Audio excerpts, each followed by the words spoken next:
చిన్నారుల అనారోగ్యానికి ఔషధాలు వినియోగించేటప్పుడు జాగ్రత్తలు తీసుకోవాలని ఏపీఎంసీ అధికారులు చెబుతున్నారు. మధ్యప్రదేశ్లో చిన్నారుల మృతి ఘటన తర్వాత 2 ఏళ్లలోపు పిల్లలకు దగ్గు ఔషధం ఇవ్వడాన్ని కేంద్ర ప్రభుత్వం నిషేధించిందని గుర్తు చేశారు. వైద్యులు నిబంధనలకు విరుద్ధంగా వ్యవహరిస్తే ఖచ్చితంగా ఏపీఎంసీ చర్యలు చేపడుతుందన్నారు. రోగితో వైద్యులు ఎలా ప్రవర్తించాలనే అంశాన్ని వైద్య విద్య సిలబస్లో పాఠ్యాంశాలుగా చేర్చేందుకు సిఫార్సు చేస్తామంటున్న Andhra Pradesh medical council chairman doctor శ్రీహరిరావుతో మా ప్రతినిధి జయప్రకాష్ ముఖాముఖి. మధ్యప్రదేశ్లో చిన్న పిల్లలకు కాఫ్ సిరప్ వాడిన తరువాత వాళ్ళు మృతి చెందటం దేశవ్యాప్తంగా సంచలనం రేపుతుంది. 5 రాష్ట్రాలలో డ్రగ్ కంట్రోల్ అధికారులు అదేవిధంగా వైద్య అధికారులు ఆ సిరప్ దాని వినియోగం గురించి దర్యాప్తు చేపడుతూ ఉన్నారు. అసలు ఏ విధంగా ఔషధాలు పిల్లలకు వినియోగించాలి అని తెలిపేందుకు మనతోటి ఏపీఎంసీ చైర్మన్ డాక్టర్ శ్రీహరిరావు ఉన్నారు.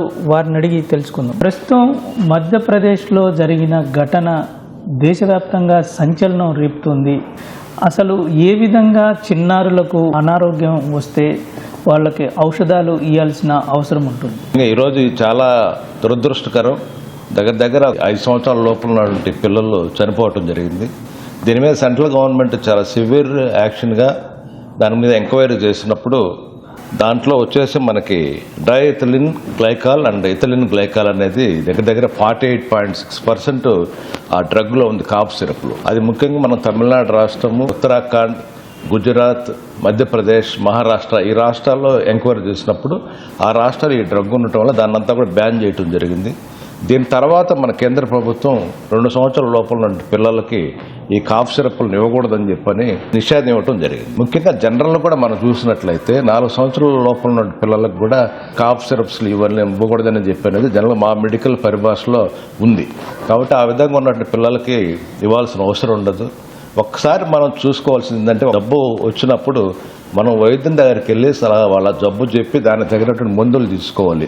అంతేగాని అలా కాకుండా ఏదో మెడికల్ షాప్కి వెళ్ళి డ్రగ్స్ తీసుకున్నప్పుడు మీరు కరెక్ట్గా దాన్ని ఓటీసీ అంటారు. కనీసం మీకు అసలు ఏం ప్రాబ్లం ఉంది, ఏం డ్రగ్, ఆ దగ్గుల్లో కూడా రకరకాలుగా ఉంటాయి. మనకి డ్రై కాఫ్ ఉంటుంది, స్ఫుటం వస్తుంది, మన నేసల్ రావటం ఇవన్నీ ఉన్నప్పుడు కూడా అటువంటి డ్రగ్స్ వేరుగా ఉంటాయి. మీరు అది లేకుండా ఏదో డ్రగ్స్ తీసుకున్నా వాడేసా ఉన్నప్పుడే ఇబ్బందులు వస్తాయి. కాబట్టి ప్రజలు గుర్తించాల్సింది అంటే, మనం ఎక్కడైనా బయట అన్క్వాలిఫైడ్ రికగ్నైజ్ లేనటువంటి వాళ్ళ దగ్గర పోయినా ఓటీసీ మందులు ఆడేటప్పుడు మీరు ఖచ్చితంగా మనం చూసుకోవాలి. అట్లనే మనం మందులు ఆడేటప్పుడు ఆల్కహాల్ కానీ పెద్దలైనట్టయితే ఆల్కహాల్, డ్రగ్స్, పొగాకు ఇవన్నీ కూడా వాడటం వల్ల మనం వాడే డ్రగ్స్కి ఎఫికసీ తగ్గిపోతుంది. దానివల్ల మనకు ఉపయోగం ఉండదు. అట్లా మనం చూసినట్లయితే ఆ పైన లేబుల్ చూడాలి. మనం డ్రగ్ మీద ఏం డ్రగ్ వాడుతున్నాము, ఏం డ్రగ్ డాక్టర్ గారు రాశారు, ఇక్కడ ఏం డ్రగ్ ఇచ్చారు, దాన్ని ఎటువంటి పరిస్థితుంది, దాని ఎక్స్పైరీ డేట్ ఎంత ఉందని చెప్పి అనేది తెలుసుకోవాలి.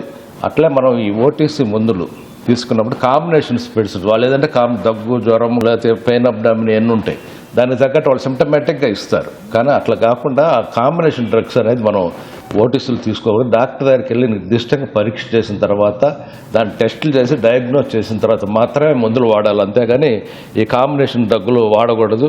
అట్లాగే మందులు కూడా మనం స్టోరేజ్ కరెక్ట్గా ఉండాలి. డ్రగ్ పెట్టుకునేటప్పుడు దాన్ని స్టోరేజ్ కోల్డ్ దగ్గర ఎంత మెయింటైన్ చేయాలి అనేది ఉండాలి. అంతేగాని వేడి పదార్థాల దగ్గర, అదేవిధంగా మనం హ్యూమిడిటీ ఎక్కువగా ఉన్న దగ్గర పెట్టినప్పుడు డ్రగ్ దాంట్లో ఉంటే ఆ కంటెంట్ ఏదైతే ఉందో అదంతా కూడా స్పాయిల్ అయ్యేదానికి అవకాశం ఉంటుంది. అట్లాగే ఎక్స్పైర్ అయిన మందులు వాడకూడదు.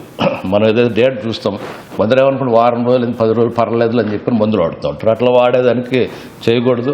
అట్లా మన ప్రిస్క్రిప్షన్ కూడా ఇంకోళ్ళకి కొందరు జనరల్ నాకు జ్వరం, దగ్గు వచ్చింది, డాక్టర్ గారి దగ్గరికి వెళ్ళి మందులు రాసి కదా అదే ఆయనకి మీకు కూడా అదే దగ్గు, జ్వరం వస్తుంది, ఈ ప్రిస్క్రిప్షన్ వాడాలని ఇస్తాం. అది కూడా దానివల్ల కూడా చాలా తప్పు. వివరాలు డిఫరెంట్గా ఉంటాయి. ఒక్కొక్క బాడీకి ఒక్కొక్క డోసు, ఏజ్ ప్లస్ ఒక హైట్, వెయిట్ ఇవన్నీ కూడా క్యాల్కులేట్ చేసి డాక్టర్ గారి డోసులు నిర్ణయిస్తారు. కాబట్టి దాని ప్రకారం మనం మందులు వాడుకోవాలి. అట్లాగే డ్రగ్స్ వాడేటప్పుడు జనరల్గా హైడ్రేట్ అవ్వాలి. బాడీ వాటర్ బాగా తీసుకోవాలి, రెస్ట్ తీసుకోవాలి, మంచి ఆహారం తీసుకోవాలి. సాధారణంగా ఎవరైనా సరే గ్రామ ప్రాంతాల్లో అదేవిధంగా శివారు ప్రాంతాల్లో అనారోగ్యం వస్తే వెంటనే దగ్గరలో ఉన్నటువంటి ఆర్ఎంపీ వైద్యుల దగ్గరికి వెళ్తూ ఉంటారు. అది ఎంతవరకు సముచితంగా ఉంటుంది?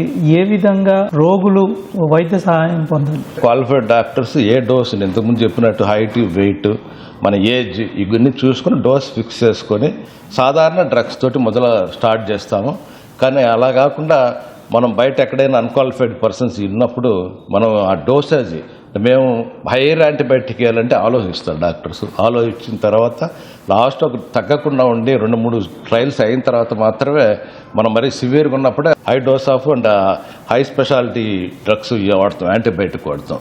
అట్లా కాకుండా ఇప్పుడు ఏమవుతుందంటే బయట వెళ్ళినప్పుడు వాళ్ళు ఇమ్మీడియట్గా ఫస్ట్ టైంలోనే మనకి హై గ్రేడ్ యాంటీబయాటిక్స్ చేస్తారు. దాంతోపాటు కార్టికోస్టెరాయిడ్స్ కూడా యాడ్ చేస్తారు. మనందరికి కూడా తెలుసు కార్టికోస్టెరాయిడ్స్ వాడినప్పుడు దీర్ఘకాలికంగా అంటే చాలా రోజుల తర్వాత మళ్ళీ ప్రాబ్లం వచ్చేదానికి అవకాశం ఉంటుంది. కానీ పేషెంట్కి మాత్రం ఇమ్మీడియట్గా రిలీఫ్ వస్తుంది. దానివల్ల ఏంటంటే అప్పటికి బెనిఫిట్ అవ్వచ్చు, కానీ లాంగ్ రన్లో డెఫినెట్గా రోగికి మాత్రం ఇబ్బందికరంగా ఉంటుంది. కాబట్టి మన పేషెంట్లు మనం చూసుకునే డాక్టర్ని మనం చూస్ చేసుకునేటప్పుడే ఫస్ట్ మంచి డాక్టర్ క్వాలిఫైడ్ ఏ స్పెషాలిటీ ఉంది, మనకి ఏ ప్రాబ్లం, దాని ప్రకారం వైద్యుని సలహాలు పొందాలి, ట్రీట్మెంట్ తీసుకోవాలి.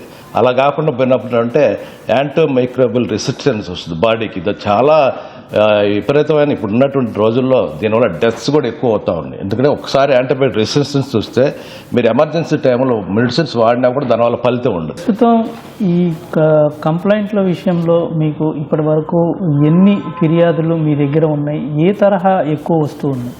అదే 35 దాకా ఇప్పుడు ప్రజెంట్ మాకు ఉన్నాయి. గతంలో ఎక్కువగా ఏమంటే మనకి పేషెంట్లకు సంబంధించిన రిలేటెడ్గా మా కంప్లైంట్స్ ఎక్కువ వచ్చేది. లేదా పేషెంట్కి ట్రీట్మెంట్ అందలేదు, లేదా పేషెంట్ చనిపోయినారు, లేదా పేషెంట్ దగ్గర ఎక్కువ మనీ కట్టించుకున్నారు, లేదా డాక్టర్ రెస్పాండ్ కాలేదని. ఇప్పటి కాలంలో ఏంటంటే నేను చెప్పినట్టు ఎథిక్స్ మీద డాక్టర్కి ఎథికల్గా లేరు, మా పేషెంట్ సక్రమంగా చూడట్లేదు, టైం స్పెండ్ చేయట్లేదు, ఫోన్లు మాట్లాడుతున్నారు, తొందరగా రాసేసి ప్రిస్క్రిప్షన్ ఇచ్చేస్తున్నారు, ఎక్స్ప్లెయిన్ చేయట్లేదు ప్రిస్క్రిప్షన్ మాకు, దాని గురించి ఎట్లా వాడాలో చెప్పట్లేదు. ఇవన్నీ చెప్పానది ఒక టైప్ ఆఫ్ కంప్లైంట్స్ ఉన్నాయి.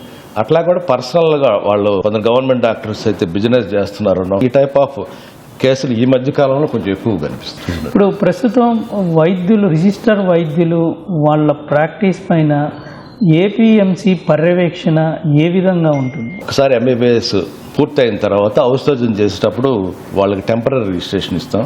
ఔషధం పూర్తయిన తర్వాత పర్మనెంట్ రిజిస్ట్రేషన్ ఇస్తాం. పర్మనెంట్ రిజిస్ట్రేషన్ ఇచ్చిన తర్వాత వాళ్ళు 5 yearsకి ఒకసారి, అంటే మా 10th పార్లమెంటరీ కమిటీ డెసిషన్ ప్రకారం 5 సంవత్సరాలకు ఒకసారి రెన్యువల్ చేసుకోవాలి. ఆ రెన్యువల్ చేసుకునేటప్పుడు కూడా క్రెడిట్ అవర్స్ అని చెప్పని క్రెడిట్ పాయింట్స్ ఇస్తాం మేము. అలా కాకుండా మా ఇన్స్పెక్షన్లో కానీ రిజిస్ట్రేషన్ లేకుండా ఉంటే వాళ్ళ మీద కంప్లైంట్ పెట్టి కంప్లీట్గా వాళ్ళకి పనిష్మెంట్ ఇవ్వటం వాళ్ళు చేస్తాం. పొలిటికల్గా ఈ మధ్యకాలంలో ఫిర్యాదులు వస్తున్నాయని మీరు చెప్తూ ఉన్నారు. దీనికి సంబంధించి ఏ విధంగా రోగులతోటి మాట్లాడాలి, ఏ విధంగా ట్రీట్మెంట్ ఇవ్వాలి అనే అంశాలపైన మీరు వైద్యులకి శిక్షణ ఏమైనా ఇస్తారా? ఏపీఎంసీ తరఫున ఏ విధంగా ఉంటుంది దాని విషయం? మేము దీనికి 10 సంవత్సరం కూడా ఎథిక్స్ మీటింగ్ అని పెడతాం. డాక్టర్లు ఎవరైతే జూనియర్ డాక్టర్స్ ఉంటారో వాళ్ళు ఎంబీబీఎస్ కంప్లీట్ అయిన తర్వాత ఎథికల్గా ఏ విధంగా పేషెంట్లతో మనం ఉండాలి, ఏ విధంగా మీరు ట్రీట్మెంట్ ఇవ్వాలి, రోగులతో ఎట్లా ఉండాలి, సొసైటీలో ఉన్నటువంటి ఆర్గనైజేషన్స్తో ఏ విధంగా ఉండాలి, ఇవన్నీ కూడా మేము వాళ్ళకి పిల్లల ఔషధం చేసిన తర్వాత వాళ్ళకన్నీ ఎథికల్గా ఇస్తాం. కానీ అవి కూడా సరిపోవట్లేదు. ఎందుకంటే వాళ్ళ కమ్యూనికేషన్ స్కిల్స్ అనేవి కావాల్సిన అవసరం ఉంది. కాబట్టి మేము మెడికల్ కౌన్సిల్ పరంగా ఎన్టీఆర్ యూనివర్సిటీకి, వీసీ గారికి, రిజిస్ట్రార్ గారికి కానీ, ప్రిన్సిపాల్స్ వీళ్ళందరికీ కూడా చెప్పేది ఏంటంటే కమ్యూనికేషన్ స్కిల్స్ ఏ విధంగా చేయాలన్న దాన్ని ఒక కోర్సు లాగా పెడితే కూడా బాగుంటుందని చెప్పనే దాని గురించి ఆలోచిస్తూ ఉన్నాం. ఆ విధంగా మేము మెడికల్ కౌన్సిల్ నుండి రికమెండ్ చేయబోతా ఉన్నాం. ఇది ఏపీఎంసీ చైర్మన్ డాక్టర్ శ్రీహర్రావు చెప్తోంది. Prakash, ETV news, Vijayawada.